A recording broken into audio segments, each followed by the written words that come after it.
백무현 선교사님이 오늘 새벽에 이제 비행기 타러 가셔서 오늘 몽골에 도착하셨습니다. 근데 저에게 사진을 몇 장 찍어서 보내셨는데 눈밖에 안 보입니다. 도로에 간신히 그 바퀴 있는 그 자국만 약간 이렇게 녹아 있고 나머지는 다 눈으로 덮여져 있습니다. 영하 40도랍니다. 그거 생각하니까 별로 안 추운 것 같죠? 우리가 삶을 살면서 참 기대하고 소망하는 것이 있는데, 바라는 것이 있는데, 그것이 우리의 삶 속에 참 힘으로써 작용될 때가 있는가 하면 어떤 때는 그것이 우리로 하여금 더 가슴 아프게 하고 또 힘들게 할 때가 있습니다.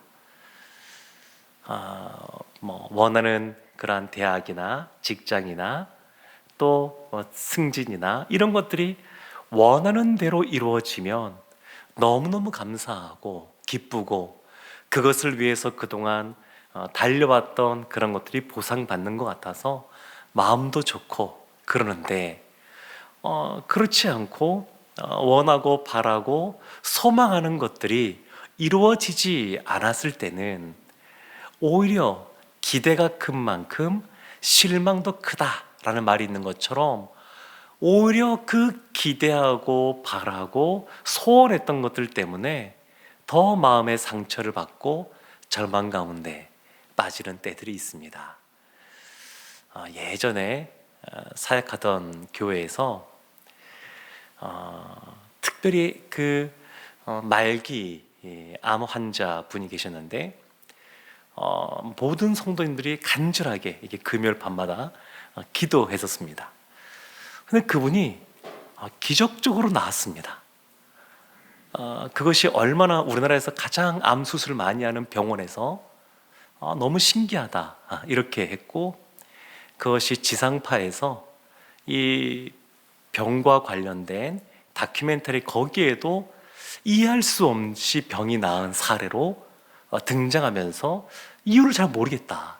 갑자기 이러한 말기암이 갑자기 나은 것에 대해서 이유를 잘 모르겠다. 지상파에 소개될 만큼 그러한 일이 있었습니다. 근데 지금 벌써 그 일이 거의 20년 지나서 지금도 그냥 건강하게 살아계신 거 보면 완치가 된 겁니다. 그런데 꼭 그런 것만 있지 않습니다. 그 교회에 함께 사역하던 목사님이 계셨는데 그 목사님이 암에 걸리셨습니다. 근데 그냥 일반적인 그런 치료하기가 그나마 좀 수월한 그런 암이 아니라 너무나 이게 치료하기 어려운 생존율이 굉장히 낮은 그러한 암에 걸리셨습니다. 그래서 또 모든 성도님들이 기도했습니다. 기도했는데 나았습니다. 근데 문제가 생겼습니다. 2년 정도 지난 다음에 다시 아프는 겁니다. 그래서 결국 다시 재발인된 다음에 하나님의 부름을 받게 되었습니다. 어떤 분은 기대하고 소망하고 바라고 모든 성도들이 기도하면서 그야말로 완치되는, 그래서 오랫동안 지금도 건강하게 살아가고 계시는 분이 있는가 하면 어떤 경우에는 그렇게 간절히 기도해서 나은 듯 했지만 그러나 결국 하나님의 부름을 받는 그러한 일도 있습니다. 이럴 때 우리가 이런 것들을 어떻게 받아들이고 이해해야 될까? 우리의 삶 속에서 이와 같이 한계에 직면할 때가 있습니다. 우리의 힘으로 어떻게 할 수 없는, 참 이거는 사람의 힘으로 능구로 할 수 없는 일이구나, 불가능한 일이구나, 이런 문제가 놓일 때도 있습니다. 사람들 마음속에 당장 그러한 현실이 닥치지 않아도 막연한 두려움에 떠는 경우도 있습니다. 그래서 괜히 그냥 불치병에 내가 걸리진 않을까? 이런 두려움에 사로잡히기도 하고, 요즘 경기가 어렵다 그러고 금리도 계속 올라간다 그러는데, 물론 이것 때문에 이득을 더 얻는 분도 있겠지만 더 많은 분들이 이것 때문에 더 어려운 일들을 또 고통을 감내해야 됩니다. 그러면 사업하거나 이럴 경우에 과연 내년에는 회사가 잘 유지가 될까? 이런 염려가 찾아올 수도 있습니다. 요즘 이자가 너무 높아지다 보니까 그것을 감당하지 못해서 더 외곽으로 이사도 한다, 이런 이야기도 제 아는 분들 통해서 듣고도 있습니다. 쉽지가 않죠.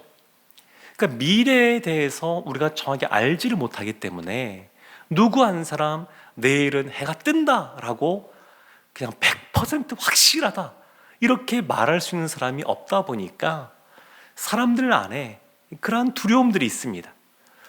근데 단순한 이런 두려움이 아니라 진짜 어떻게 할 수 없는 한계 직면에 있는 그런 상황에 놓여 있을 때도 있습니다. 오늘 본문의 말씀은 아주 유명한 말씀입니다. 근데 회당장 야이로가 등장하는 말씀인데, 이 말씀을 우리가 볼 때 사람이 한계에 직면할 수 있다고 하는 것, 우리가 한계 앞에 놓였을 때 어떻게 해야 되는지 염두를 해두면서 오늘 본문 말씀을 보면 더 유익할 것 같습니다. 마태복음, 마가복음, 누가복음, 이 세 복음서에 다 회당장 야이로의 이야기가 나옵니다. 마가복음하고 누가복음은 이것을 조금 더 자세하게 기록을 하고 있고, 마태복음은 그것을 조금 더 간략하게 말하고 있습니다. 근데 이 마가복음이나 누가복음에 비해서 마태복음이 표현하고 있는 아주 약간 다른 식의 표현이 있는데, 그것이 오늘 18절 시작하는 말씀입니다. 우리 한번 18절 말씀 함께 한번 합독하도록 하겠습니다. 예수께서 이 말씀을 하실 때에 한 관리가 와서 절하며 이르되, 내 딸이 방금 죽었사오나 오셔서 그 몸에 손을 얹어 주소서, 그러면 살아나겠나이다 하니. 한 관리가 등장하는데 이 관리가 회당장 야이로입니다. 이 회당장, 그러니까 회당에서 대표가 되는 그러한 장로님이시니까 일반적으로 나이가 많은 분입니다. 그리고 이 회당장이 그 당시에 회당에 필요한 부족한 비용들, 경비들을 다 감당하던 사람입니다. 그래서 나이도 있고 존경도 받고, 그리고 믿음적으로도 굳건하고, 그리고 경제적으로도 이 모든 것을 감당할 수 있는 그러한 사람이 회당장을 이 당시에 했었습니다. 그런데 이 야이로, 회당장 야이로가 젊디 젊은 예수님 앞에 나와서 절을 하였다, 이렇게 말을 합니다. 마가복음이나 누가복음 보면 꿇어 엎드렸다, 이렇게 정확하게 표현합니다. 무릎을 꿇는다라고 하는 것, 언제 무릎을 꿇습니까? 이 무릎을 꿇는다 생각하니까 최근에 손흥민 선수가 무릎을 꿇었던 장면이 떠올랐습니다. 저는 4년 전에 어땠는지 기억이 없는데 이번에 영상들을 보니까 4년 전에 16강이 좌절됐을 때 그때 무릎 꿇고 통곡하는 그러한 장면이 있었고, 이번에는 이겼는데 무릎 꿇고 또 우는 장면도 보았습니다. 근데 이거는 뭐 기쁘거나 슬프거나 그런 표현이 되지만, 사람 앞에 무릎을 꿇는다라고 하는 것은 그 사람에 대해서 자신이 패배했다, 이런 것들을 드러내는 겁니다. 그러니까 내 힘으로 어떻게 할 수 없고, 나는 당신 앞에 패배한 사람입니다. 당신이 은혜를 베풀어야만 됩니다. 뭐 이런 의미가 사실은 무릎을 꿇는데 그 의미가 담겨져 있습니다. 그런데 이 예수님 앞에 무릎을 회당장이 꿇었다라고 하는 것은 단순한 것이 아닙니다. 왜냐하면 이 당시에 회당에서 예수님이 손 마른 사람을 고쳐주고 막 이런 거 할 때에 바리새인들이 예수님을 죽이고자 친일파 같은 헤롯 당과 손을 잡고 예수님을 대적하던 때입니다.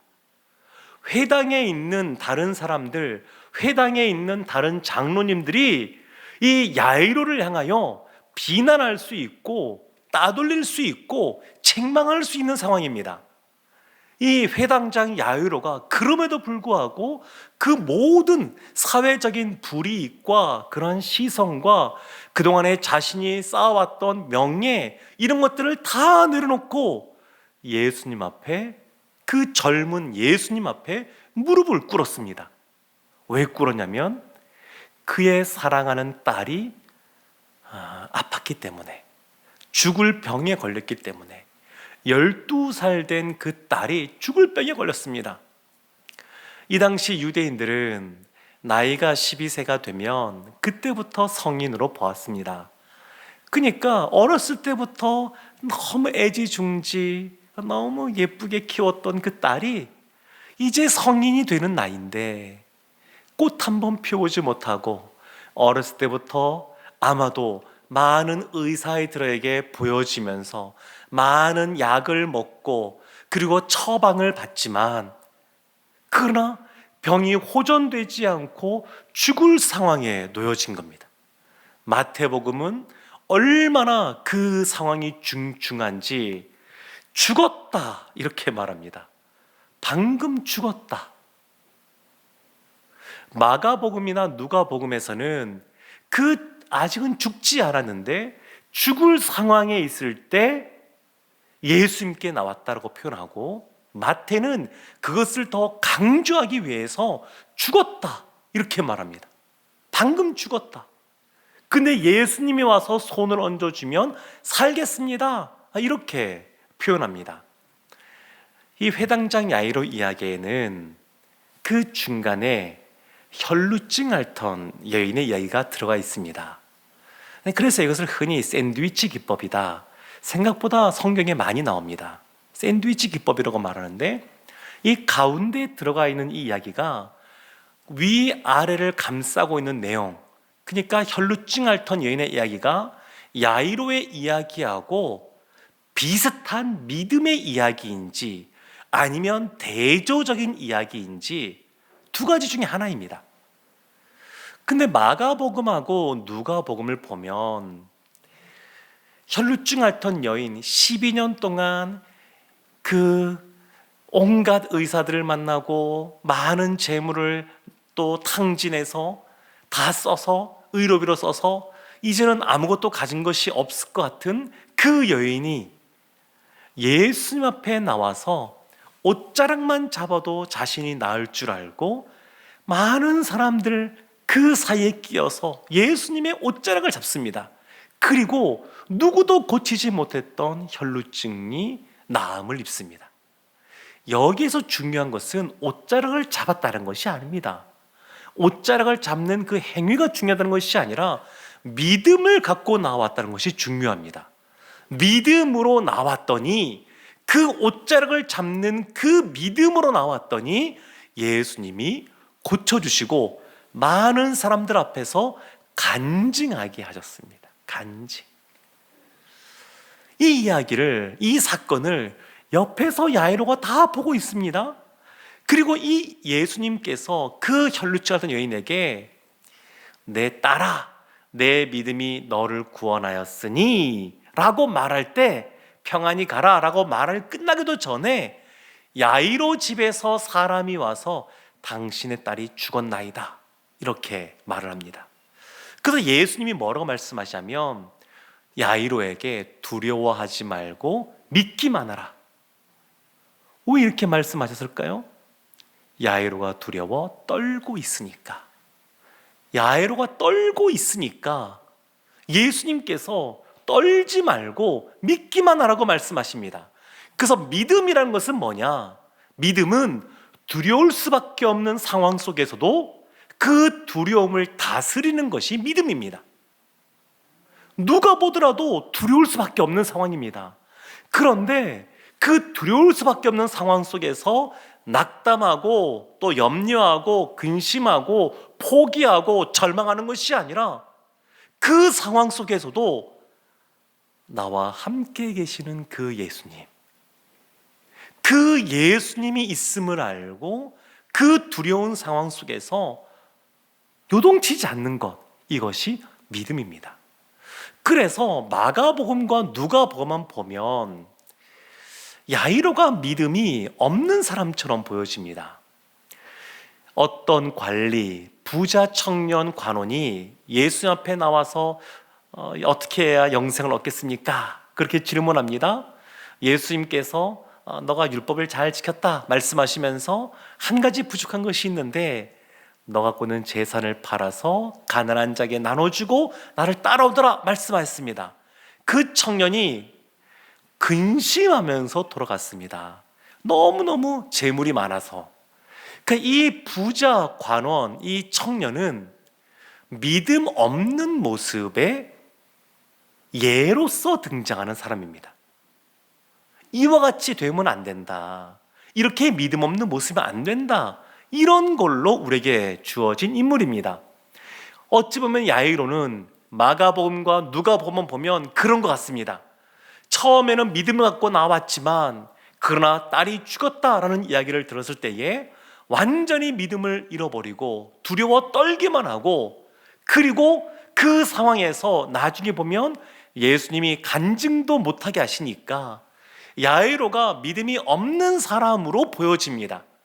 혈루증 앓던 여인은 오히려 믿음이 보석처럼 반짝반짝 빛나는 그 믿음의 대표 주자로서 보이고, 야이로는 그와는 정반대, 처음에는 믿음으로 나왔으나 그 믿음을 다 잃어버린 사람, 그러나 예수님께서 그 믿음 없음에도 불구하고 은혜를 베풀어 준 사람, 그렇게 보여집니다.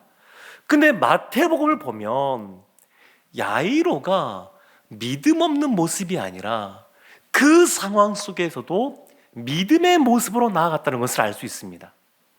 그래서 마태가 그렇게 쓰는 겁니다. 18절에 봤던 것처럼 내 딸이 방금 죽었사오나 오셔서 그 몸에 손을 얹어 주소서, 그러면 살아나겠나이다.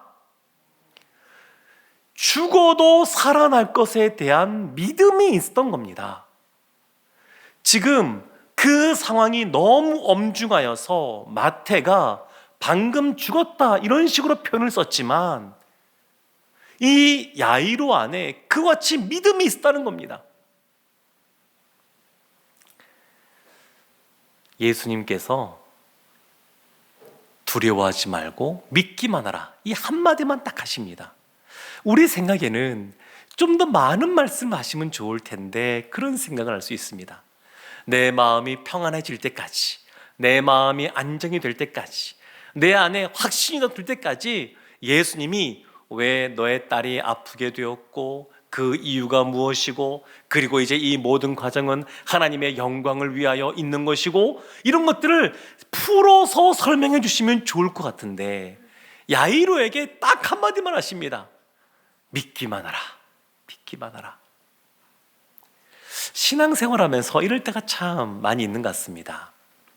어린 자녀가 아주 그 엄마 아빠에 떨어져서 혼자 잠을 자게 되면 처음에는 좀 무서워하기도 합니다. 나쁜 사람이 나올 것 같고 꿈에 무섭다 그러고, 그러면 엄마가 그 이야기를 듣고 뭐라고 설명할까요? 예, 꿈은 다 허상이고 꿈에 나타나는 사람은 너를 어떻게 해칠 수 없고 꿈이라고 하는 것은 어떤 이러이러한 이것에서 이런 거야 라고 논리적으로 이성적으로 설명해 줄까요? 아니면 야, 엄마가 있잖아, 아빠가 있잖아, 내가 옆에서 지켜줄게, 괜찮아 괜찮아, 그냥 편하게 자, 이렇게 말을 할까요? 어떤 분들은 이성적으로 아주 어렸을 때부터 아이를 교육을 잘 하시는 분도 계시겠지만 보통은 후자가 아닐까 싶습니다. 자세하게 설명하지 않아도 그냥 있잖아 내가, 그 한마디면 아이들이 그냥 마음 놓고 잡니다. 옆에 엄마가 밤새도록 있지 않음에도 불구하고. 마치 그와 비슷한 것 같습니다. 예수님께서 야이로에게 두려워하지 말고 믿기만 하라, 이 한마디만 하셨어도 야이로가 믿음이 생길 것을 아셨습니다. 그래서 딸이 죽었나이다 이 말을 듣고 완전히 절망했다 그러면 그 자리에 철퍼덕 주저앉아서 대성통곡을 하고 있을 텐데, 그렇지 않고 예수님과 함께 자신의 집으로 갑니다. 자신의 딸이 죽었다라고 하는 그 누구도 어떻게 할 수 없는 그 절망적인 상황 속에서도 예수님과 함께 그 집으로 갑니다. 그리고 사람들이 말합니다. 당신의 딸이 죽었는데 예수님을 더 이상 귀찮게 하지 말라고. 그 말은 성경은 점잖하게 그 모든 걸 썼지만 사실은 어쩌면 그냥 조롱기가 섞인 말이라고 할 수도 있습니다. 당신 딸 다 죽었다, 다 끝났다, 다 끝났는데 왜 들어가서 뭐 하려고 그러느냐, 이렇게 말하는 것이라고 볼 수 있습니다.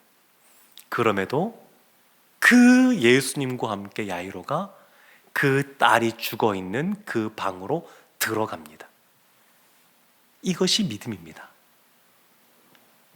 한계가 분명히 있는데, 누가 생각해도 불가능한 상황 속에 있는데, 그럼에도 불구하고 예수님이 모든 생명을 주관하시는 분이라는 것을 믿었기에 나와서 예수님 앞에, 마태복음에 보면 마태가 내 딸이 방금 죽었지만 손을 얹으면 살아나겠나이다, 생명이 당신에게 있는 줄 믿습니다. 약속의 말씀에 근거하여, 하나님의 말씀에 근거하여 그 믿음을 잃어버리지 않고 나아갑니다. 이 앞에 보면 마태복음 6장 한번 찾아보실까요? 마태복음 6장 26절 보면 이런 말씀이 나옵니다. 함께 우리 마태복음 6장 26절 함께 합독하도록 하겠습니다. 공중의 새를 보라, 심지도 않고 거두지도 않고 창고에 모아들이지도 아니하되 너희 하늘 아버지께서 기르시나니 너희는 이것들보다 귀하지 아니하냐. 공중의 새보다 우리가 귀하다는 겁니다. 28절도 볼까요? 28절 함께 보겠습니다. 또 너희가 어찌 의복을 위하여 염려하느냐. 들의 백합화가 어떻게 자라는가 생각하여 보라. 수고도 아니하고 길쌈도 아니하느니라. 세상에 누가 공중에 나는 새를, 또 들에 피어있는 그러한 들꽃을 귀하 여기는 사람이 누가 있겠습니까? 그냥 보고 좋다 한마디 하고 넘어갈 수는 있지만 그렇게 귀하게 여기지 않습니다. 그런데 그 공중에 나는 새도, 들에 피어있는 백합화도 하나님이 다 살피시고, 그리고 보살피시고, 먹을 것을 주시고 살게 해주시는데, 하물며 하나님께서 하나님의 형상과 모양으로 만든 하나님의 사람인 우리는 얼마나 귀하게 여기느냐, 그렇게 말씀하고 있습니다. 우리 밑에 있는 30절 말씀도 함께 보도록 하겠습니다. 오늘 있다가 내일 아궁이에 던져지는 들풀도 하나님이 이렇게 입히시거든 하물며 너희일까 보냐. 믿음이 작은 자들아. 하나님이 우리를 얼마나 귀하게 여기시는지 모릅니다. 우리가 우리 자신을 볼 때에 어떤 분들은 자존감이 낮은 분이 계실지도 모르겠습니다. 그래서 나는 머리도 그다지 좋지가 못하고 가진 것도 많지도 않고 뭐가 있죠? 미모, 또 여러 가지 몸짱, 이런 것 아니라고 생각할 수 있지만, 근데 하나님께서는 그것과 상관없이 하나님의 형상으로 지은 우리를 너무너무 귀하게 여기십니다. 이것을 믿는 것이 믿음입니다. 우리가 생각할 때는 여러 가지 불가능해 보이는 그러한 현실이 앞에 놓여있단다 할지라도 그 상황 속에서도 하나님이 우리를 귀하게 여기신다고 하는 것, 환난을 통해서 인내하게 하시고 연단을 시키시고 그리고 소망의 열매를 거두게 하신다고 하는 것, 이것을 믿는 것이 믿음입니다. 야이로는 어쩌면 그냥 두려워하지 말라, 그리고 믿기만 하라, 이 말을 들었을 때에 어쩌면 여전히 두려워 떨면서도 한 걸음 한 걸음 믿음의 발걸음을 떼을 수가 있습니다. 사람들의 이해하지 못하겠다는 그러한 눈빛과 사람들의 그러한 평가 속에서도 그럼에도 불구하고 여전히 주님을 향한 발걸음을 멈추지 않고 걸어갔습니다. 그랬더니 예수님께서 그 딸의 손을 잡으시고 달리라고 말씀하시고 그 소녀를 일으켜 살려주었습니다. 사랑하는 성도 여러분, 올 한 해가 이제 마무리가 되어지는 그러한 시기입니다. 한 해를 시작하면서 주에 품었던 기대가 있습니까? 소망이 있습니까? 이루어졌다 그러면 할렐루야, 주님을 찬양해야 될 것이고, 혹 이루어지지 않았다 그래도 그 상황 때문에 너무 힘들어하지 말고, 그 두려울 수밖에 없는 상황 속에서도 하나님을 바라보고 의지하고 야이로처럼 주님 앞에 나간다 그러면 우리의 기대보다 더 놀랍게 하나님이 역사하실 줄로 믿습니다. 한계는 우리가 정한 겁니다. 문제는 우리가 해결하지 못하는 겁니다. 그러나 하나님이 도와주시면 상황을 뛰어넘고 돌파하고 하나님이 도와주시는 은혜를 누리게 될 줄로 믿습니다. 왜 나만 겪는 고난이냐고 그렇게 불평하는 것이 아니라 주님을 향하여 믿음의 발걸음을 걸어가는 우리 모두가 되기를 주님의 이름으로 축원합니다. 아멘.